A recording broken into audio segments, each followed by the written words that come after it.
Completing sentence solve করার জন্য আমরা কন্ডিশনাল সেন্টেন্স কী জিনিস সেটা একটু বুঝতে হবে, কারণ এই টাইপ থেকে প্রশ্ন হয়ে থাকে এইচএসসি এবং এসএসসিতে।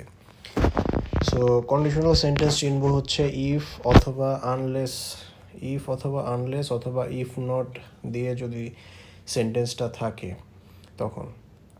সো এখানে প্রথম কন্ডিশনাল হচ্ছে যে জিরো কন্ডিশনাল, যেটা প্রথম অংশ থাকবে ইফ প্লাস প্রেজেন্ট টেন্সে। যদি ইফ প্লাস প্রেজেন্ট টেন্স থাকে পরের অংশ হবে প্রেজেন্ট টেন্সে।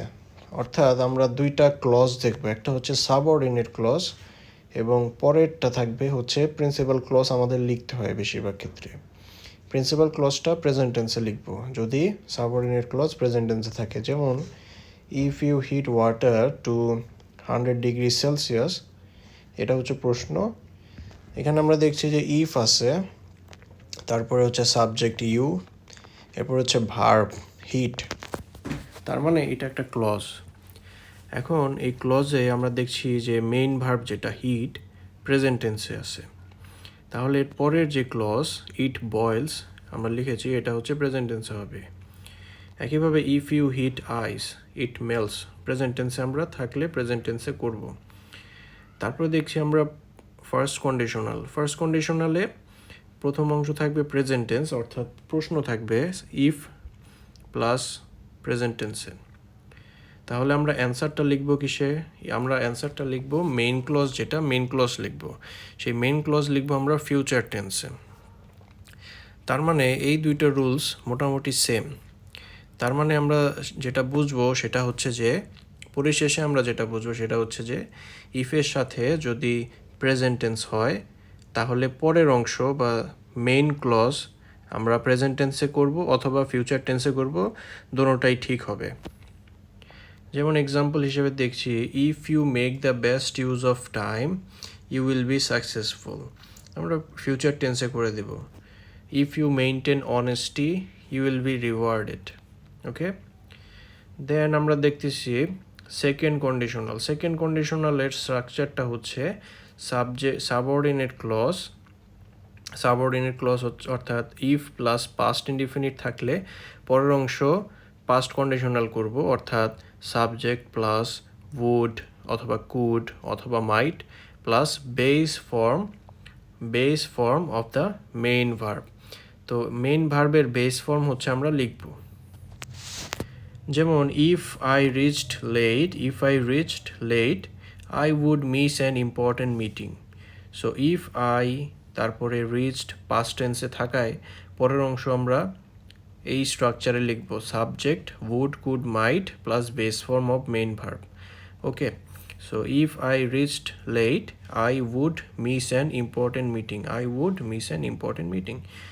I would be present there if he told me.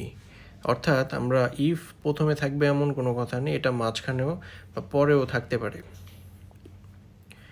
ওকে, তাহলে থার্ড কন্ডিশনাল হচ্ছে যে সাবঅর্ডিনেট ক্লজ ইফ, অর্থাৎ সাবঅর্ডিনেট ক্লজ মানে হচ্ছে ইফের সাথে যেই ক্লজটা থাকবে বা যেই সেন্টেন্সটা থাকবে সেটা, অর্থাৎ if she had informed me, এই অংশটাই হচ্ছে সাবজেক্ট প্লাস পাস্ট পারফেক্ট টেন্সে প্রশ্নটা আছে।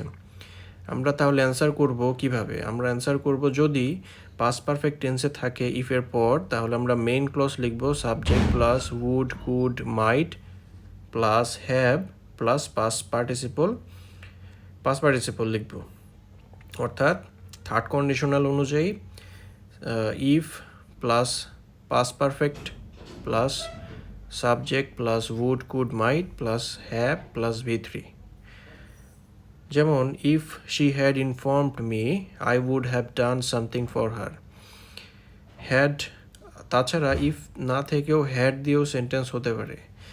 Had I seen him before I would have helped him. তার মানে হ্যাড দিয়ে যদি সেন্টেন্স এরকমভাবে থাকে তখন আমরা এটা থার্ড কন্ডিশনাল অনুযায়ী সলভ করব, অর্থাৎ পারফেক্ট কন্ডিশনাল লিখব।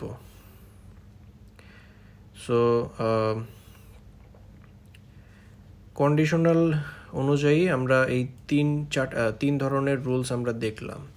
এই তিন ধরনের রুলস অনুযায়ী আমরা পড়লে এখান থেকে আপনারা স্ক্রিনশট নিয়ে নিতে পারেন এক্সাম্পলগুলোর। সেকেন্ড টাইপ হচ্ছে বা দ্বিতীয় টাইপ হচ্ছে আমরা রিজন থাকবে, রিজন মিনিং দিবে, রিজন টাইপের মিনিং দিবে, অর্থাৎ কারণ বোঝাবে সেন্টেন্সে। এই কিওয়ার্ডগুলো অর্থাৎ so that, in order that, as, because, since, so dot dot that, to dot dot to etcetera, এই টাইপের কিওয়ার্ডগুলো থাকলে সেগুলো সাধারণত রিজন বোঝায় বা কারণ বোঝায়।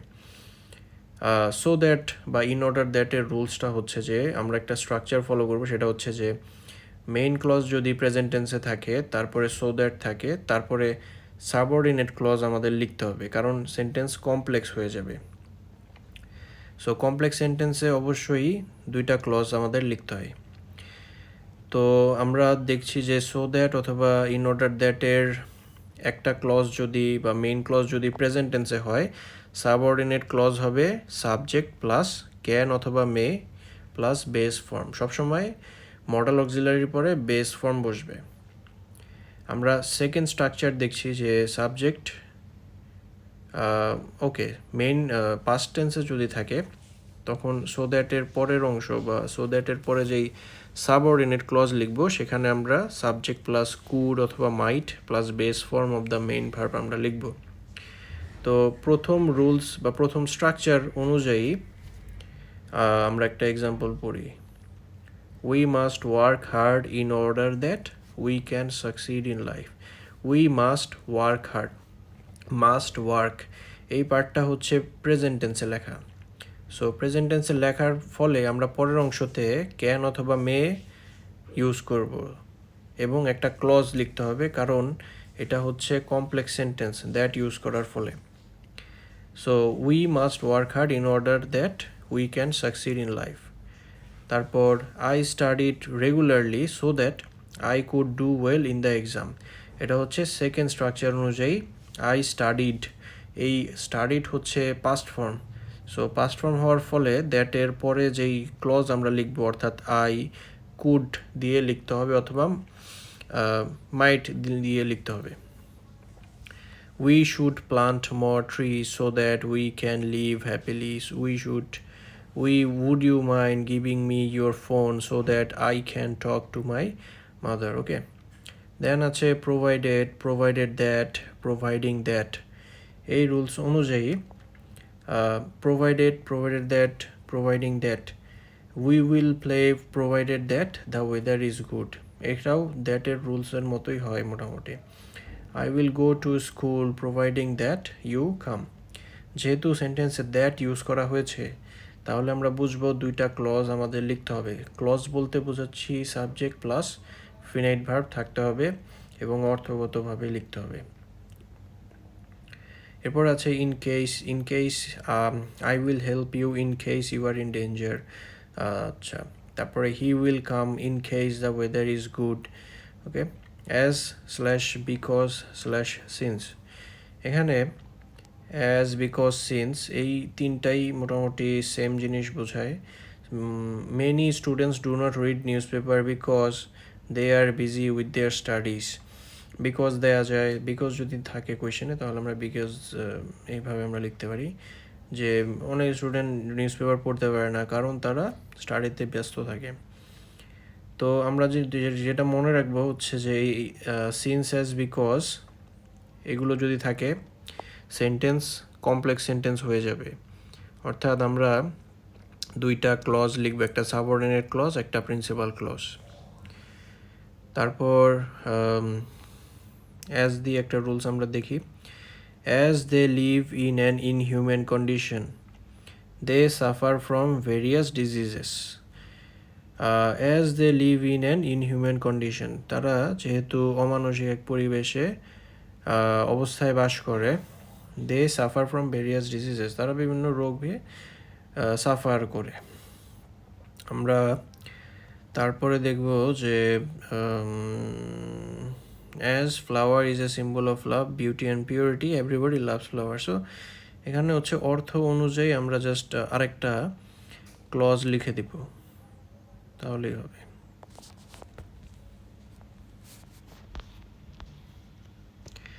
এরপর so dot dot that.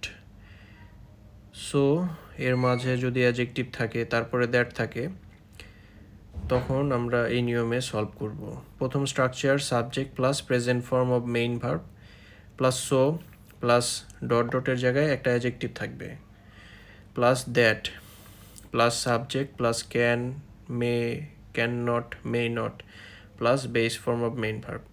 Second স্ট্রাকচারে জাস্ট চেঞ্জ হবে, প্রথমটায় যেহেতু প্রেজেন্ট টেন্স ছিল, পরেরটাই অর্থাৎ সেকেন্ড স্ট্রাকচারে পাস্ট ফর্ম থাকবে, বাকি সব কিছু সেম থাকবে। অর্থাৎ এখানে আমরা সাবজেক্ট লিখব past form of the main verb plus so plus adjective plus that plus subject plus could লিখবো। এখন আগে লিখছি ক্যান, এখন লিখবো কুড, অর্থাৎ পাস্ট টেন্সে লিখবো সবগুলো, ভার্বগুলো পাস্ট টেন্স করে দিব, এটাই হচ্ছে কথা। তার মানে আমরা দ্যাটের এই পাশে যেই টেন্স দেখতেছি, দ্যাটের ওই পাশেও আমরা একই টেন্সে লিখব। এর আগের রুলসে আমরা দেখেছি যে দ্যাট দিয়ে সলভ করার জন্য সাবঅর্ডিনেট যে ক্লজটা লিখতে হয় সেটায় ক্যান অথবা মে লিখতে হবে যদি প্রেজেন্ট টেন্স হয়, কুড অথবা মাইট লিখতে হবে যদি পাস্ট টেন্স হয়। এটির ক্ষেত্রেও সেম হবে। যেমন এক্সাম্পল দেখি, slum dwellers are so poor that they can not eat good food. So structure অনুযায়ী সাবজেক্ট হচ্ছে স্লাম ডুয়েলার্স, আর হচ্ছে present form. So present form হওয়ায় দ্যাটের পরে আমরা প্রেজেন্ট টেন্সে লিখবো যে that they can not eat good food. Time is so valuable that we can never regain it. The wind was so strong that it could blow off my hat. এখানে was থাকার কারণে দ্যাটের পরে যেই ক্লজটা হবে সেটা পাস্ট টেন্সে লিখব, অর্থাৎ কুড দিয়ে লিখতে পারি, মাইট দিয়ে লিখতে পারি। এখন এখানে নেগেটিভ অথবা পজিটিভ, এখানে ম্যান্ডেটরি বলতে কিছু নেই, আমরা মিনিং বুঝে অ্যান্সার করতে হবে। এরপরে স্ট্রাকচার হচ্ছে two plus to dot dot to. এখানে subject plus verb plus too plus একটা অ্যাডজেক্টিভ অথবা অ্যাডভার্ব থাকতে পারে, তারপরে কিছু থাকতে পারে, তারপর হচ্ছে টু প্লাস হচ্ছে base form of the verb. যেমন it was too difficult for us to understand, এগুলো আমাদের জন্য খুবই ডিফিকাল্ট ছিল বুঝতে। তারপর আছে the box was too heavy for me to carry, এগুলো গেল। তারপর হচ্ছে ইনফিনিটিভ হচ্ছে two plus base form of the verb. So ভার্বের বেস ফর্ম এর আগে যদি টু থাকে তখন সেটাকে ইনফিনিটিভ বলে, এবং ইনফিনিটিভ ইউজ করে আমরা বেশিরভাগ সিম্পল সেন্টেন্স বানিয়ে ফেলতে পারি। অর্থাৎ we are trying to upgrade the standard এরকম থাকতে পারে। We attempts must be taken by him to give up smoking. এখানে আমাদের ম্যান্ডেটরি না যে ক্লজ লিখতে হবে বা কিছু, ক্লজ আমরা তখনই লিখতে হবে যখন উপরের যে ক্লজ মার্কারগুলো আমরা দেখেছি সেগুলো যদি থাকে, অথবা কমপ্লেক্স সেন্টেন্সের যে ক্লজ মার্কার সেগুলো যদি থাকে, অথবা কম্পাউন্ড সেন্টেন্সের ক্লজ মার্কার